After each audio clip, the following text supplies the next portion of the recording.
to Connections. I'm Jody Hildebrand, and this is Ruby Frankie. I found Connections and have searched a little about that, and I know Jody was the founder of Connections, which was almost a religious-based therapy. Truth is unchanging. It's eternal. And when I tell myself the truth, then I am loving my soul. So no one in our office had ever heard of Jody Hildebrand before, but we quickly came to know she has what we do. My name is Ethan, and I'm my friend. We're a part of Jody's Connections program. I knew Jody Hildebrand's name just because in the right circles it's a very popular name. She'd have these little group meetings where people could come and hear other people being vulnerable. That's a great thing. There was this whole program built around life coaching, support groups, making phone calls, making. Ari, what you doing, baby? What you doing, girl? What my baby doing? Say hey. Why you got them M&Ms, girl? Why? Why? Why you got them M&Ms? Utah is obviously home base for the Church of Jesus Christ of Latter-day Saints, and a lot of individuals have very little exposure to anything related to therapy. And so when Jody comes in with these pictures and videos, and she starts to teach this idea of living a life that's honest, responsible, and humble, helping people to live in truth, to be like Christ, it feels like it's groundbreaking. It's almost like a secret, like a hack, a life hack. My name is Valerie Jackson. My husband and I had been married for 3 years when we started seeing Jody. It was really helpful for me. It was probably the first time that I realized as a woman, What up, Carter? a pretty How you feeling? male-dominated church, that I felt Happy New Year to you. like empowered. After watching a lot of Jody's videos, it was like, I have a voice here. Like I can say something within this marriage. It's good to hear, man.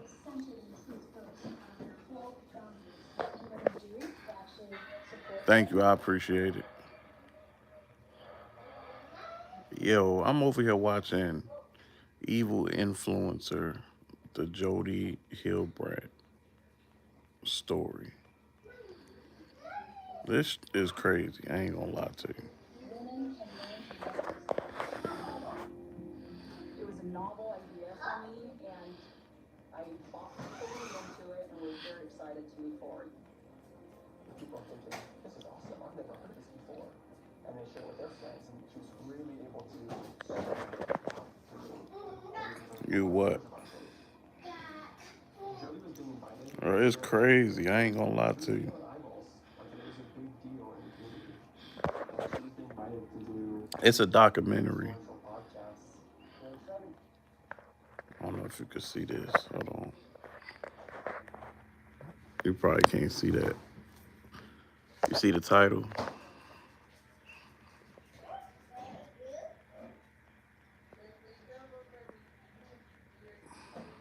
You can see it. All right.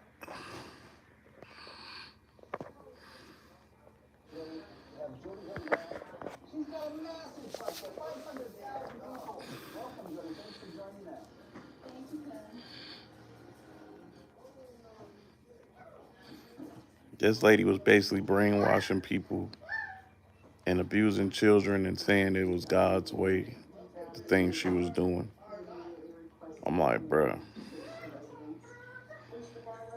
It's not just for people, it's not just for life, it's to collect evidence of the crime. The victims that we're talking about are minors. We knew that they were very Jody and Ruby they talked to them. What's up, Mac Movement? How you doing? Happy New Year.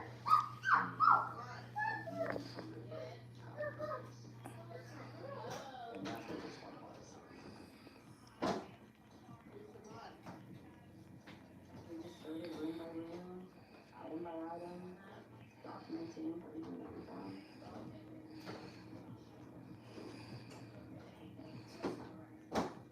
What up, Vaughn? look for evidence of physical abuse. Happy New Year to you. How you chilling at work? Where you work at?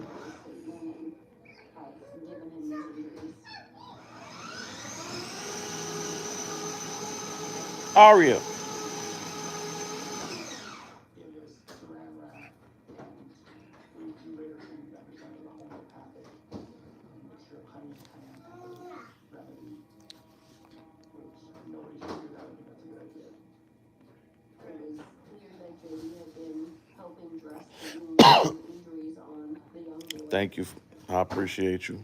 We found more of that mixture and saran wrap in Rudy's. Hey, if y'all can, go check out my new skit. It's called When You Too Lonely Part 3. Leave a comment. Let me know what y'all think, man. I would really appreciate it. What you doing? This is a 10,000 plus Come here. a lot of cement underground basement storage. Come here.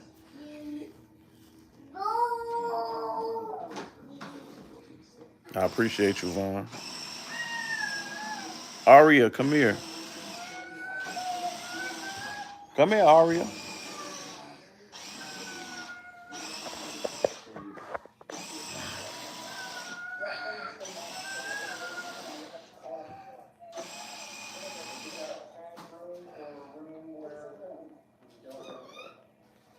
So what everybody up to today?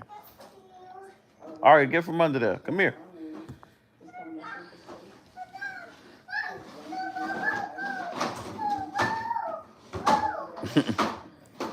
Come here.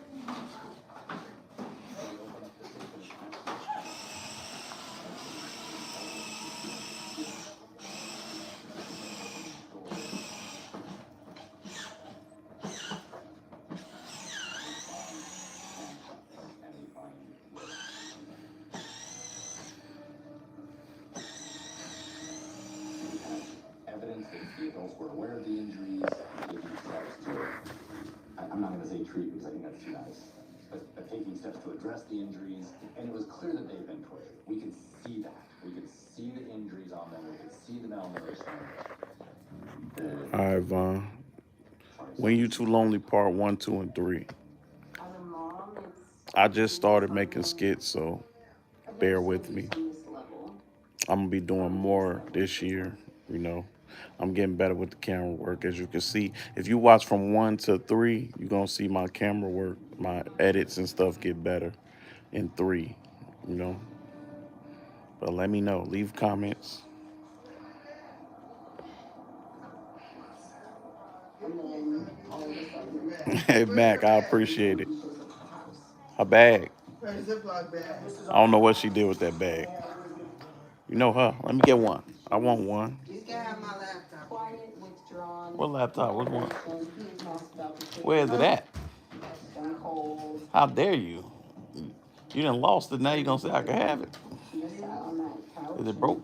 Didn't ask him questions. Well, bring me So my I could laptop, man. Action, 'cause I didn't I could wipe it clean. rooted on a story. Here, let me have my laptop back. We gonna bring your laptop back. Okay, make sure, please. I know where it's at. Okay. All right, can I have two?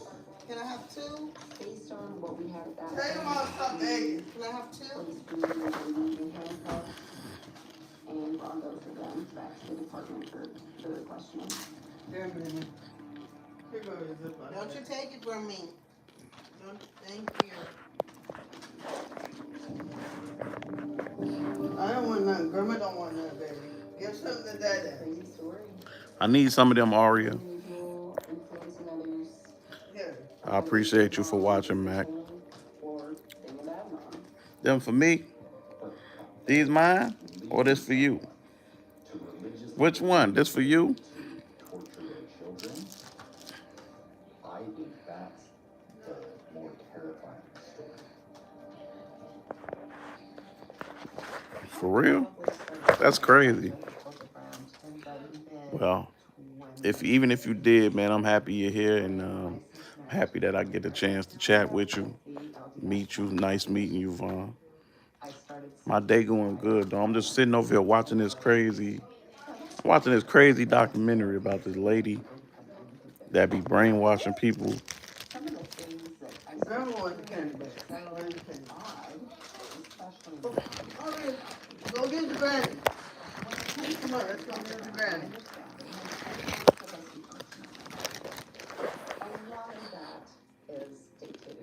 Nah, for real, she crazy though. I ain't gonna lie.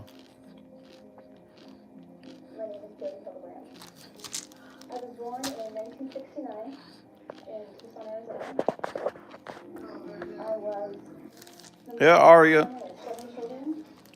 I was raised LDS Huh. and was in what I would call a traditional LDS home. My family, as we grew up, it was you do this because Yeah, she brainwashing them and then abusing their kids and saying that it's God's way. Like, kind of crazy stuff is that? and I love that experience. Don't pour that on there. Put it back. Put it back in there.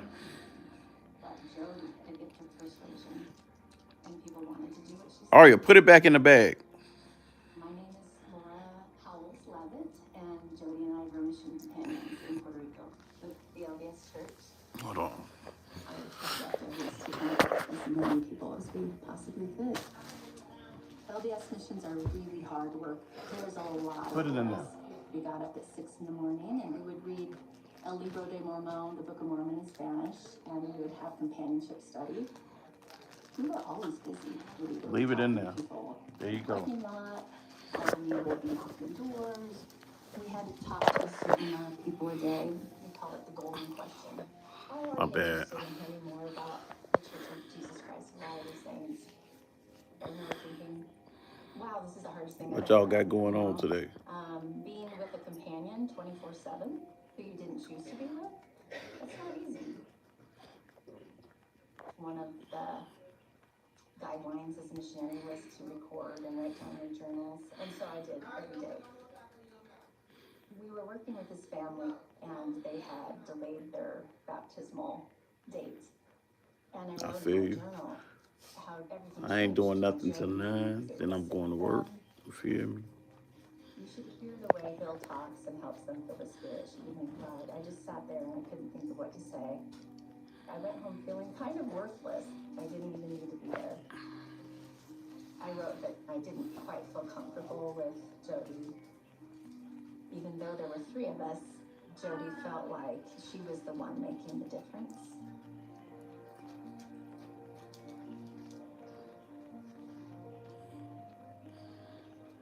The story of Jody Hildebrand and Ruby Franke is definitely a Mormon story. That is a religious story. Missionary work has a big value in the Mormon culture, spreading the gospel to others. And you can do this formally. You say you seen me before? Going on a mission and knocking on doors. Where you see me at? Proselytizing. Or you can do this informally, which is basically showcasing your life. Utah is kind of this hotbed for influencer culture, and a lot of times it is the influencer mom. But focusing the family is so important in the state of Utah, which is a beautiful, beautiful thing that naturally a lot of women grow up with this idea of, I want to be a mother. And so, like, with that, You said I gave you a shout out before? become the best version of I may myself. have, man. Maybe I could be an influencer. Maybe I can share my story. That's actually Your name looked familiar too, to be honest. Ruby, beautiful, mother of 6, lover of Kevin. So the Frankies are influencers. They're very popular on YouTube. They kind of represented this idea of the influencer family, someone who could tell the story of what it's like to be a real family. Like that Patterson Jr. part, it looked familiar to me. And keep the kids from not killing each other. And from what I understand, they also joined the Connections program, kind of for the same reason other people were trying to improve their marriage. But when I first encountered the Frankies in Connections, I had never heard of them before. All right. I was like, so what? Like, I didn't get the hype. It wasn't until other people came to me and started sharing things like, wow, they're like kind of a big deal in like this realm, this influencer realm. 8 Passengers was a big YouTube channel. They had over 2 million subscribers, over 1 billion views, and they were able to make a substantial income off of that platform. There's this kind of pressure to put forth a certain type of veneer, a certain type of way of life. Mac, that's what's up for real. To want to ask you about the gospel of Jesus Christ. Ruby is posting on her social media, sharing being a mother and a wife. Is my house clean? Are my children fed? Do they look a certain way? Am I teaching them correct gospel principles, which is the woman's role? Where you work at, man? But there's a lot of opportunity to feel pretty badly about yourself, like I'm not meeting the standards. You can say the same thing of Jodi Hildebrandt. That sense of perfectionism is something that also tied into her own personal story, and throughout her career, she would talk about it publicly. Some of you are like, whoa, she's setting herself up for addiction. Sure enough, I ended up with an eating disorder, right? I started trying to control everything because I had no outlet to emote my emotions. Hey, my mans, what's up, bro? And when my marriage was all clear, How you feeling, man? How you been? because my private, I call it, had not taught me or prepared me for divorce. I was really wounded inside from not feeling a protection from the church. Oh, that sounds interesting. I have 2 children, and I decided to undergrad. I'm not always on live, sir. You just relax, all right? Just relax, man. Happy New Year's to you, though. I'm not always on live, though. Dissertation that she did during her master's degree. I started asking friends of mine what their sexual experience was about. The responses were at times full of confusion, doubt, guilt, and many times a lot of shame. And that stayed with me for many, many years. This is interesting that this was her dissertation. This is where she started. She was It is. It is. That's another reason why I be live, low key. I just ain't want to say all that, but live is definitely the way to get watch hours. So I met Jodi Hildebrandt in 2011. Coming to her was the lowest place I'd ever been in my life. Of just like, I don't know how else to fix what's going on around me. Was it me? Was I, not good enough? To be honest, our sex life was off, but most people in the Mormon culture I got a job, sir. sexually mature. They didn't start. They didn't did something else. Now they're talking about they unblocked her card. Recommended to Jodi by her bishop.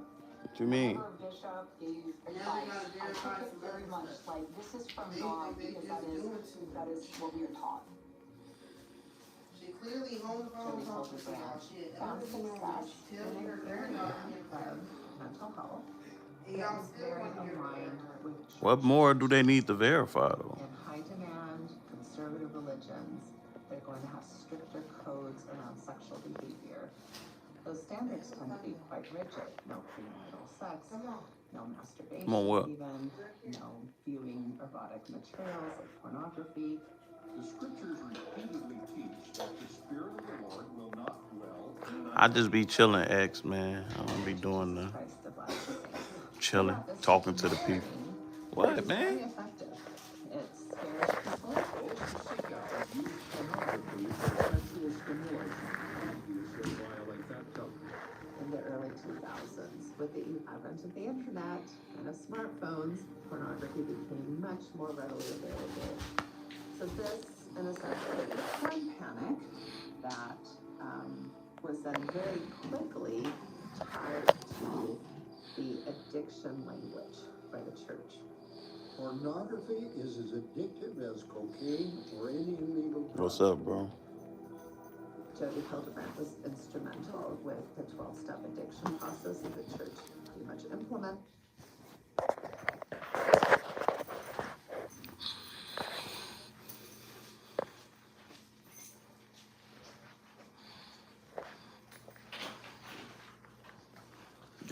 That's a new computer right there.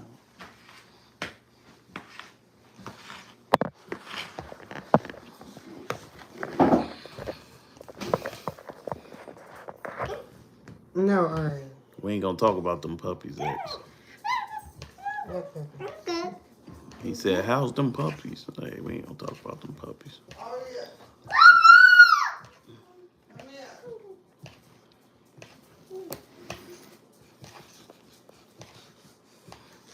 Alright.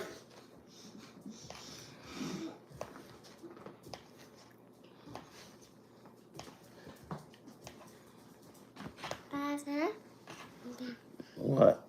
Gaza. Back up, little girl.